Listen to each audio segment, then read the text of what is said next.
what you're going to be hearing about and what you're reading about is really the culmination of a couple of years' work and hundreds of hours. And therefore, I think I need to preface your thinking and your thoughts with, I may not get this right away. It needs to be heard, it needs to be processed, it needs to be thought about and prayed about. And Donna Borden here has chaired the committee in a marvelous manner, and tonight she's going to bring a report forward.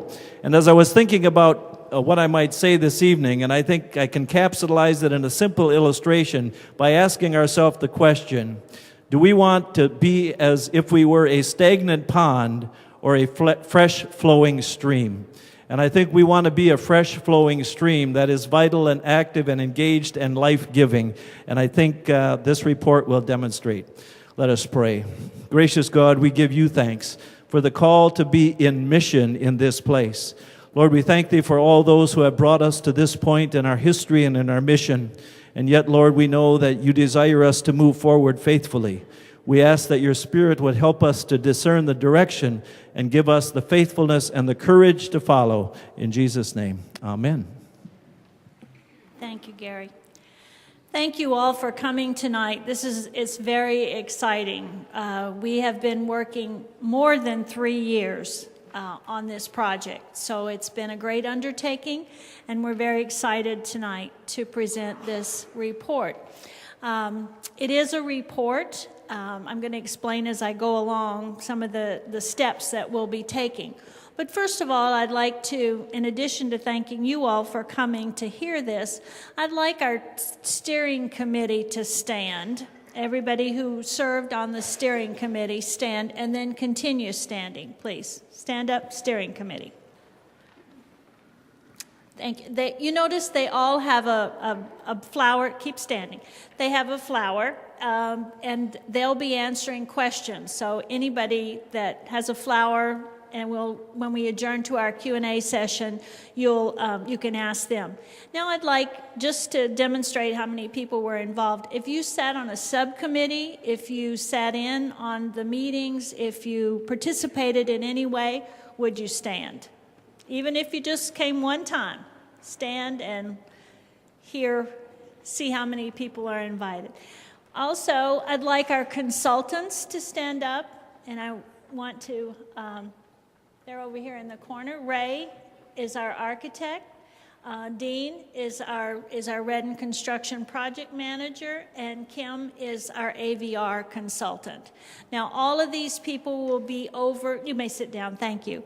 All of these people will be over in A and B immediately following this presentation. We felt like it would be really hard to have questions during this session tonight. So we have posters with all the drawings on them over in A and B, and we're going to adjourn to that after the PowerPoint presentation.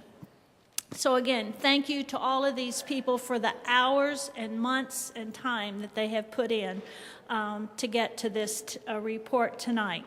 And then I want to thank thank you. I also want to thank each of you who have prayed for this project and who have supported us in so many ways with your ideas, with your thoughts, but primarily for your prayers as we try to move forward in faith. Now, I hope each of you got a written copy of the report.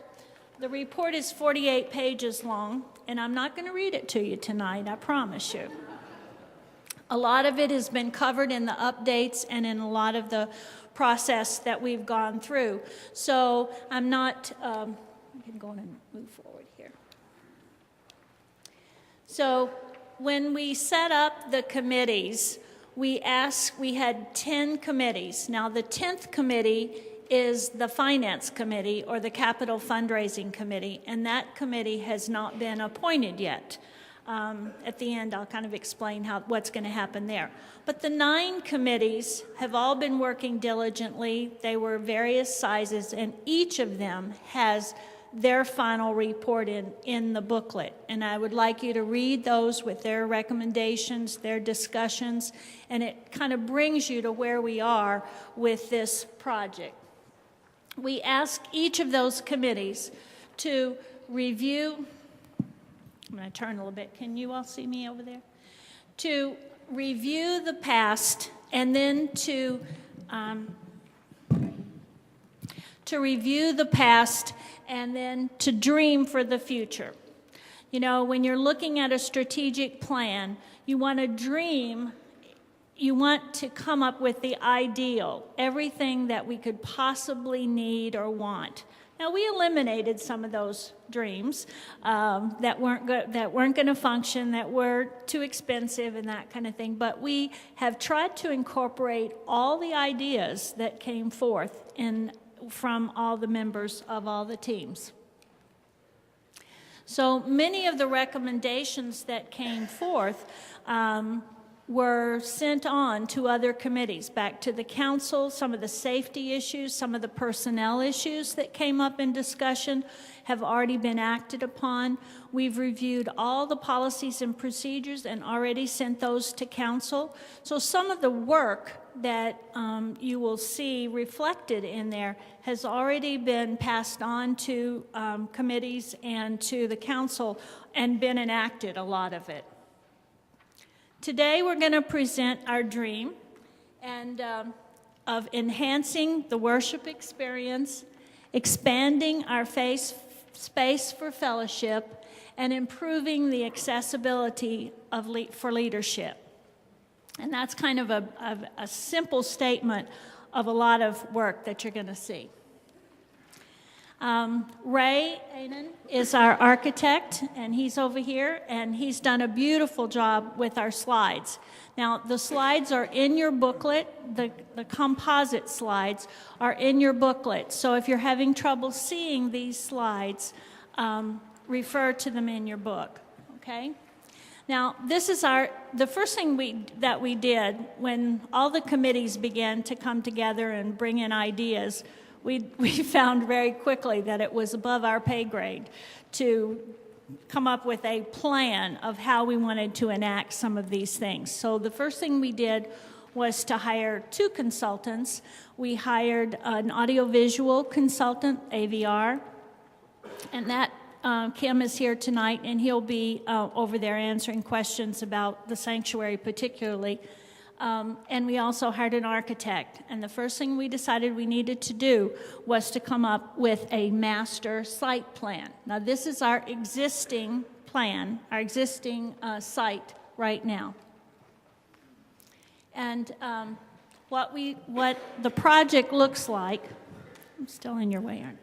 The project looks like is to look at the possible first step is to review the sanctuary, and we're going to review let me see if I can get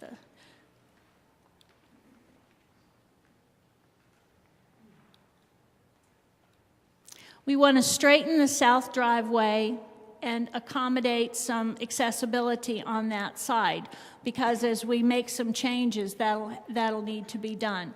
We will also simplify the traffic flow and add a bus stop, a designated drop-off on the other side of the building. This section would remain essentially the same. The top parking is a problem, but we probably are not going to, because of space, increase a lot of parking. We can add, and this is do I dare say this in a group? If we change some of the parking to 90-degree parking rather than angle parking, and I'd like some feedback, not at this time, but from people about that, we can add, is it 14 spaces, Dean? We can add 14 spaces by just changing the angle of the parking. We don't have any more space, and at this time, parking is not going to change a whole lot unless we do that. But that will give us a few more spaces on site.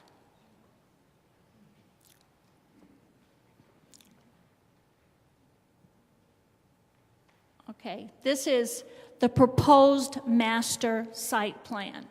And we're going to go through each of these buildings individually. But you can see that we're expanding in multiple directions. All right, let's look first at the sanctuary. This is the existing sanctuary as you are in it right now. One of the significant needs that came up multiple times and has been an issue for years and years is storage. And so we're looking at adding on a storage unit, and this is something that's been proposed multiple times. There were some concerns about fire code and all, but we have been able to, the architect has been able to accommodate us with 2 storage units on this side.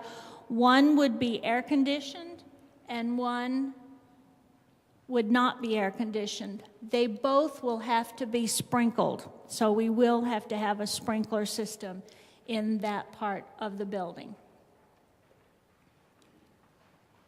All right? The sanctuary, we are not changing the sanctuary itself. We're happy with the sanctuary. We're not going to make any dramatic changes. If you'll read the worship and music report, the traditional style of worship and the sanctuary itself is satisfactory. We're not going to make any changes, but the audiovisual system in the sanctuary needs a great deal of updating. So this would be new speakers in the sanctuary, and Kim can address that a whole lot better than I can, but these are line array speakers. Am I saying that right? Line array speakers. There would be one on this side, and one facing the choir, and that would give sound throughout the whole sanctuary. We are also talking about one projector that would be mounted screen. I'm not sure exactly where we're going to mount it, but it would be one. We do not intend to use this for during services, but it would be used for educational purposes. This screen has to come up and down all the time, be stored, be transferred. So we'd like to have a screen that is automatic and can be put in, and there would be a video cameras in the back. All right, new accent lighting. As you know, when we have people on the education programs, we don't have enough lighting for them. It's hard to see, so there would be some enhanced accent lighting that would be up in this area that would reflect on the chancel, the choir, the pulpit.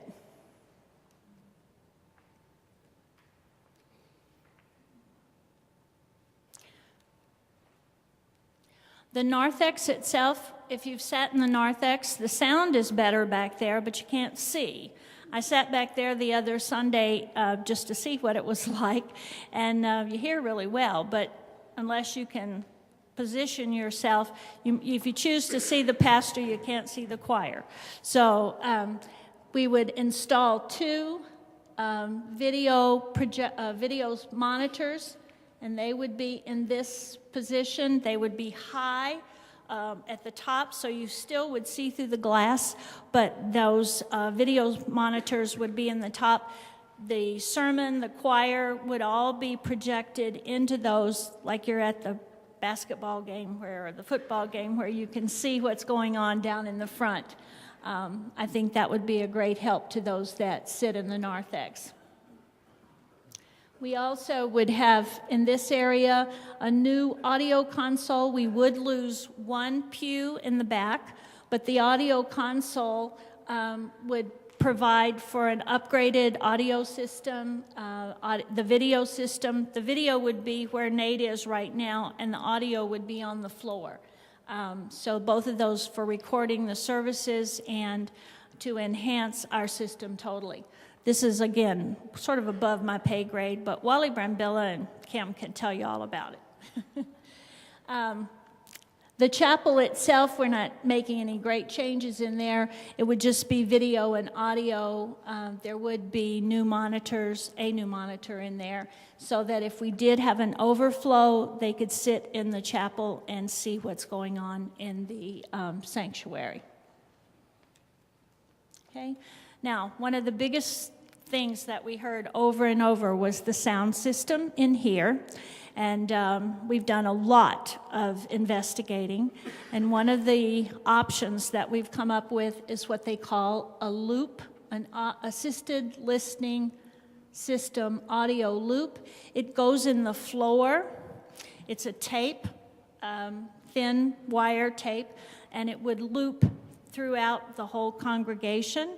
And you would, if you have a hearing aid, it would come up in through that loop into your hearing aid directly. You wouldn't have to wear anything around your neck.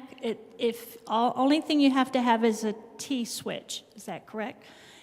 Which we felt like most of the hearing aids that people have today have a T-switch on them. Some it automatically flips. Others it doesn't. We looked at Bluetooth, we looked at infrared, we looked at lots of different systems.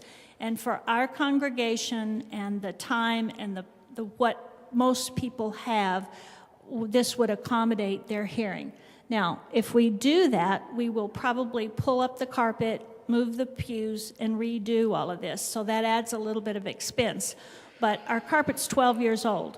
So there's no use cutting it, putting in the wire, and then deciding to do that next year, when the carpet's totally worn out. But, so that's part of the expense. What? Oh. So this is the slide that you have in your booklet, has all of these things on it. All right? So that's the proposed sanctuary plan. I want to comment that, to do these things, we don't have to have a permit. All we need is the money.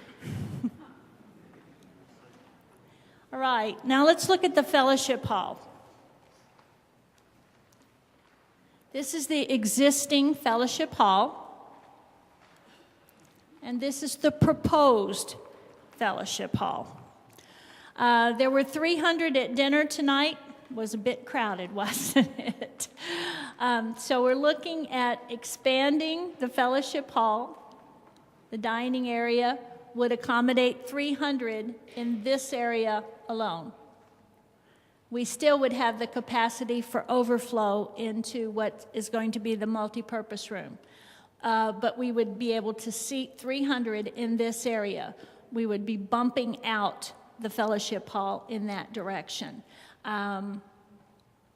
The kitchen, well, let me just move on as the slides do. We would enlarge the restrooms. The restrooms really are in bad need of being larger and closer to the sanctuary. So these would be larger and accommodate more.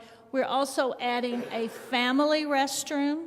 That's something we don't have at this point. That's so that one spouse can help another without, somebody having to block the door, and that's needed quite a bit here. And so this is the men's, the women's, and that's the family restroom. These are right off of the courtyard. We would enhance the entrance. Right now, when people come into our courtyard, they don't know where to go as far as there's 10 doors, and where do I get in? So there would only be 2 sets of doors, and one of them would probably be an electric door, so that we'd have accommodate that. This space is also large enough that we could put some of the kiosks that we use for Sunday inside when the weather is bad. Now, this entails moving the kitchen. The kitchen needs to be upgraded and renovated and expanded. It would serve, it would have 2 serving windows. The storage now, if you've helped with Wednesday Night Alive, the storage for the kitchen for the Wednesday Night Alive is all the way down in the other end of the storage unit. So this kitchen would have 2 storages, one here and one here, that would accommodate all of the things that we need to store in our kitchen. There's been a subcommittee working with Ray on these plans, and we think this would work. This is the dirty area. Right now, we're not up to code. We would need 3 sinks. You have to have 1 to wash, 1 to rinse, and 1 to soak, I think, or change. Anyway, it needs 3 sinks. So that would bring us up to code. They would redo the wiring, redo the lighting in there. If you've worked in the kitchen very much, those are issues that need to be addressed. The last time we made lefse, we had a little issue with the with fuses blowing. So we'd have to have more electrical in that area. Okay, moving up to audio-visual in this area, we probably will be changing the lighting to LED. We're still investigating the cost versus the gain of that, but we may be changing all the lighting to LED lighting and getting rid of the fluorescent. We would be adding 2, whoops, too fast there.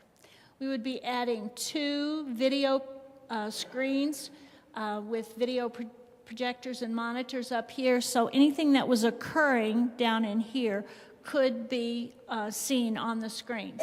At the same time, that could be projected up into the multipurpose room, into the lounge, anywhere in the building. We could also interconnect that so anything that was happening in the sanctuary could be projected over there. Okay, the janitor area would remain where it is, just smaller. We will not be moving those electrical boxes, and he will have 1 storage unit there. We'll also have a storage unit down here for tables and a storage up here for tables and chairs that will accommodate the round tables and be more accessible for this. Okay. The lounge, which was at the other end, is going to be relocated up to the top, and the library will be incorporated into that, and this will become a multi-purpose room. It will accommodate meeting groups like council. It will also accommodate the quilters, the craft groups. We've got storage. We've already talked to the quilting ladies, and Ray has designed storage specifically for the supplies, for the cards, for all the things that we do now in that area. This would be our multi-purpose room. The lounge and the library will be enlarged. The lounge will be larger. We just bought all new furniture for the lounge, but we're going to move all that furniture. It's been accommodated. The books will be around the walls. You can see we've got bookcases all around. There is a separate entrance for the lounge. This would serve for not just for funerals, but as a library, and also as a small meeting room. That was one of the comments that were made multiple times, that we needed more educational space, more small meeting space. I was here for a meeting this week, and we had to scrounge to find a corner to meet. Sometimes we meet in Pastor Gary's office and bump him out because we don't have enough place to meet. But so this would be another small meeting room, and also because it has access to the parking lot, would work well for night meetings for our AA and Al-Anon and those groups that meet in the evening here. And as we grow, we're going to have more night meetings. That's going to be a fact. The population change will probably entail more night meetings. Okay, the audio-visual in the sanctuary, or in the multipurpose room, there'll be 1 large monitor. Not sure if it's going to be here or here, but again, that'll be interconnected to these monitors, to this video system. And so if we did overflow more than 300 people into this room for dinner, they could see exactly what was going on down in this room. Okay, so this is the plan as it is in your book. Okay. Another comment that was made multiple times was the shortcomings of the music area and the office area. So let's look at those. This is the existing music and administration building, and this is the proposed music and administration area.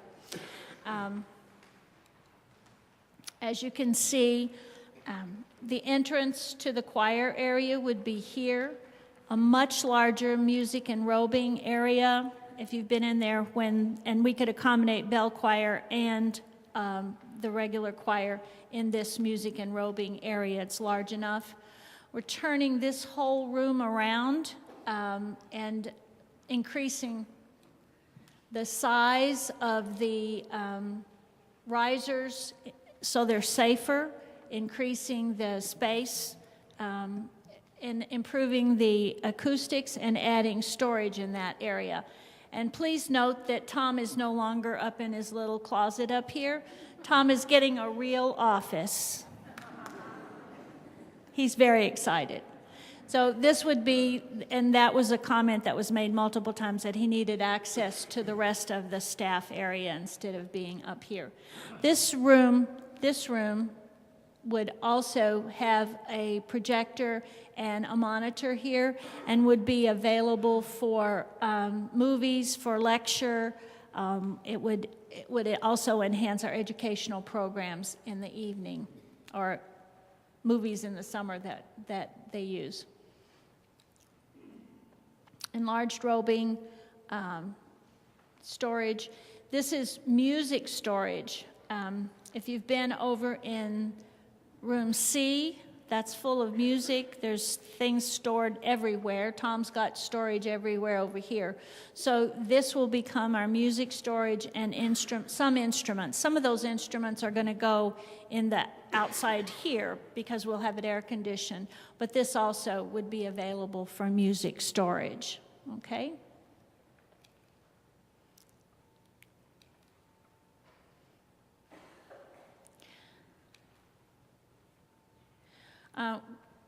Again, one of the comments about additional meeting room, this is where Pastor Gary's office is right now. This would become a meeting room, would have access to the outside, but it would also be a room that we could have meetings of staff and groups right in here, as well as a kitchen area. So there'd be two places that we could meet. The reception, we've increased the entry, enhanced the entry again. It's very hard to find the entrance to the office until you get right on top of it, and there's this little tiny sign. There would be a, what am I calling it? Gable above both the entrance to the office and the entrance to the fellowship hall. So immediately when you come into the courtyard, you're directed in the three areas. People know where the sanctuary is, but they would then know to go to both the offices and to the fellowship hall. Okay, if you've been in there in the offices when they're printing, it's rather noisy because the printers are all in the hall. So this is a workroom with folding tables, with supply areas with the printers. It's soundproof and would be accessible for all of our duplication, printing, etc. It's right next to the communication office. Now, this is a plan. You know, we could change these offices around, but this is right now two care pastors, a senior pastor, moving the nurse from room D, where she is right now, over to access the care pastors, which is where it needs to be, business manager, finance. So all of these would be in one location where they're easily accessible. The entry here is enlarged, and a reception, and then parish info is where it is right now, except enlarged and updated.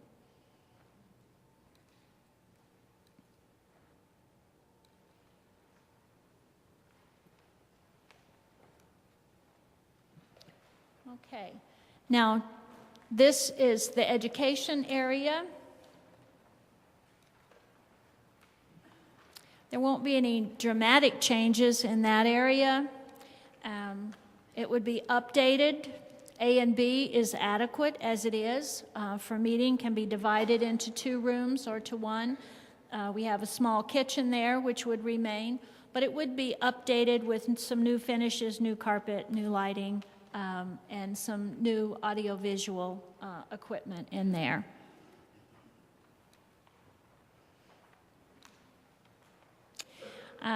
Room C, when we move all the music storage out, and room D, where Pam's office is, would become much more serviceable meeting rooms for small groups that we need. The restrooms would remain the same, probably a little updating and freshening up, but they would remain the same, and there is the large storage that would remain in there.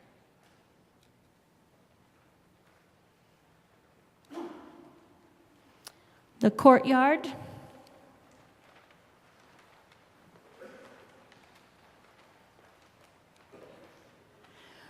We would open the archways. When you come in right now, you're immediately, there's a big post right there.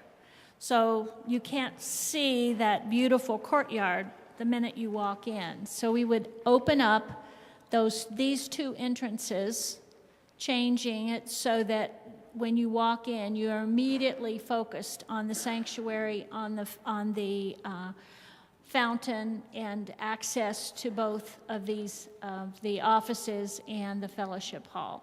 So that would be easily accessible at that point. We would update the fountain. The fountain would stay where it is and remain the same, but the tile is all beginning to break, and it just needs to be updated and new finishes put on it.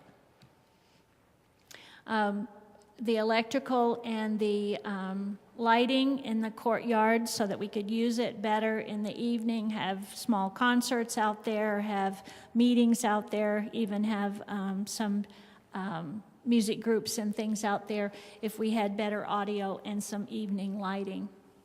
Maybe we could take down the string of lighting that are there right now. But they look nice. At least we can see out there right now. All right. We're looking at, and this is still, of course, some of this is still open to discussion, all of it's open to discussion, is putting in flexible umbrellas and cafe seating. The advantage of that is that we can add as many as we want. We can rent more when we want to do large things out there. We can purchase and make permanent some, or we can make them where they move around, by just changing the bases. The landscaping out there, we're going to simplify it, get rid of most of the trees, even though we like the trees, but we can do more with potted plants that aren't as messy. Don Anderson will agree with that. He comes over and blows and helps David 2 or 3 times a week to get the leaves and the trash up out of the courtyard. He was here this morning when I was here. So we also, we want to simplify, and also through here to remove some of the curbs and make this less maintenance, and also increase the safety in this area. We've got the trees, the roots come up and they buckle the pavers, and we're just constantly watching for hazards out there. So we would change that by removing the trees. That'll help a lot. Right now we've got 2 trees on here, but that's still to be decided. Okay? All right, so this is the new proposed site master plan. Now for the good part. This is the budget. It's on the next to the last page of your document. If you'll note, the total it's broken down by building, by area, and there's a reason for that. But each area, we're telling you about how much it will cost. These are estimates. The total is $3.1 million to do everything that we just described. The committee felt strongly, and benevolence asked us also, if we would tithe all the money that was given. So 10% of every dollar will go back to outreach outside of our church. So if we raise 3.1, the benevolence is 3.41, and that comes up to 3.4, so I just rounded it up to 3.5. If you've ever done a remodel, you know we're going to have some issues. So that's where we are right now, at a $3.5 million project. Now, what is our plan?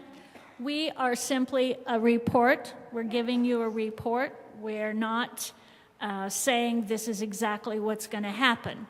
Our goal today is to inform the membership, the church membership. This plan in 3 weeks will be presented, or 2 weeks, I guess, will be presented to the council. They've been informed all along, but we will bring this to them as a completed project. They will bring this to the congregation at the annual meeting, and it will be for approval to begin a capital fund drive. The steering committee of Mission 2015 does not recommend we go into debt and borrow money to complete this project. We are excited about the project. We feel it's all needs that we have. If you read carefully all the reports, everything that's in there that's recommended, the expansions, all of those were brought forth up through committees and ideas that we've heard over and over from many committees. So we're asking for approval to begin a capital fund drive. The 10th committee that was on that list was a finance or a capital fund committee. That committee is in the process of being appointed at this point to be ready if the council and the congregation approve that. Our recommendation is that we proceed as funds are available and the congregation and the council prioritize.